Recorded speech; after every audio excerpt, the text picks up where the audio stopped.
everyone, welcome back to my channel. Today I wanted to talk about the new movie, The Ministry of Ungentlemanly Warfare. If you end up enjoying this video, please consider liking and subscribing. That way, maybe one day I can start the Ministry of Gentlemanly Warfare. The synopsis is as follows. British Prime Minister Winston Churchill and a group of military officials hatch a daring plan to neutralize Hitler's fleet of German U-boats during World War II. Made up of a motley crew of rogues and mavericks, the top secret combat unit uses unconventional techniques to battle the Nazis and change the course of the war. So without further ado, let's get into 6 things to make a movie great. 1.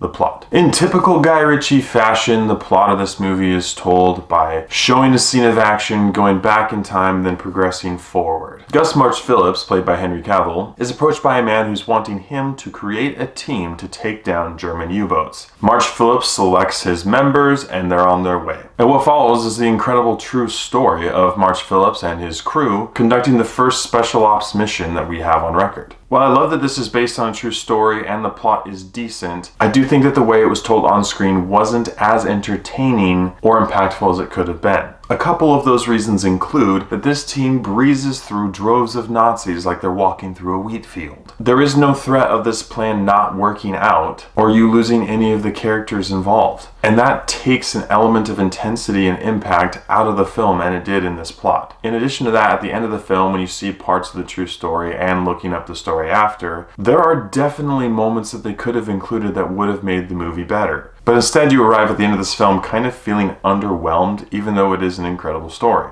So for me, plot gets a 50-50. 2 is family friendliness. The Ministry of Ungentlemanly Warfare is rated R. There's a mild to moderate bit of profanity, a very brief moment of rear and side female nudity, and a handful of action sequences that include blood and gore and occasional dismemberment. Those moments didn't happen nearly enough for this movie to be fully committed to the R rating. It very easily could have been rated PG-13. That being said, because of what they did include, this movie's not family friendly, so family friendliness gets a thumbs down. 3 is acting and script. When I saw the cast list for this movie, I was super excited. The idea of Henry Cavill, Alan Ritchie, and Henry Golding all being in the same movie on the same team, it sounds like an amazing idea to me. But this movie suffered a little bit from character saturation, and it felt like you didn't get to see them as much on screen as you wanted to. The acting performances in this movie were fine for the most part, but the most on-screen interaction that you see is between Isa Gonzalez and Babs Olusomakin. The problem is that every interaction they had on screen felt awkward and forced. I've seen some off-screen stuff suggesting that there was drama there, but when there are more on-screen interactions between those characters than there are between the likes of Henry Cavill and Alan Ritchie, that's a bit of a problem because they barely interact with each other, and that's a huge miss for this movie. And the script of this movie was okay. There were a few moments that were funny, and I wish they would have leaned into that more. There were a couple crazy-ish moments that the movie didn't lean into, so you just end up feeling stuck in the middle of different themes of what this movie could have been, which is kind of disappointing. Even with an all-star cast, this movie proves that you can miss in this area. So for me, acting and script get a 50-50. 4 is character development. There is almost no character development in this movie.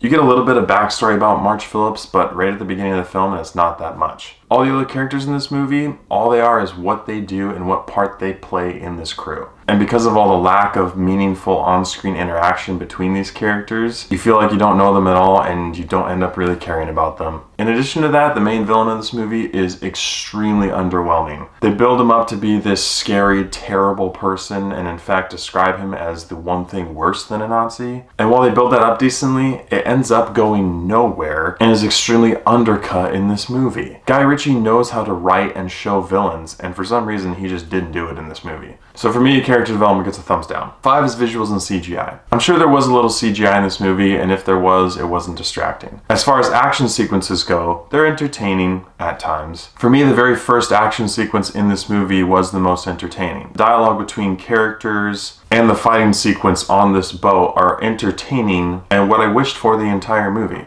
Unfortunately, that's not what we got. There also was this weird thing that would happen right when the blow was about to land. There were a few times where it just basically sped it up so that instead of a punch following through, it just was like really fast. And I didn't like that. Props to Ritchie trying out new things, I guess, but if it ain't broke, don't try to fix it. But like I said, after that first action sequence, this crew just breezes through Nazis. And it makes it very unentertaining because there's no risk of the main characters getting hurt. And that lack of risk takes an element out of the action sequences that makes the movie less entertaining and the characters matter less. And that was a huge detriment to this film. So for me, visuals and CGI get a 50-50. And 6 is rewatchability. The Ministry of Ungentlemanly Warfare is 2 hours long. And while I don't think that's a bad runtime for this movie, I do think there were things they could have included that would have made the storytelling better and the movie more entertaining overall. This is an incredible true story, and the elements that Ritchie was trying to include into it would have been good had the storytelling been better. I thought I would be able to walk into this movie and easily say that it was rewatchable, but unfortunately for me, if I did watch this movie again, it would just remind me of the potential of what could have been.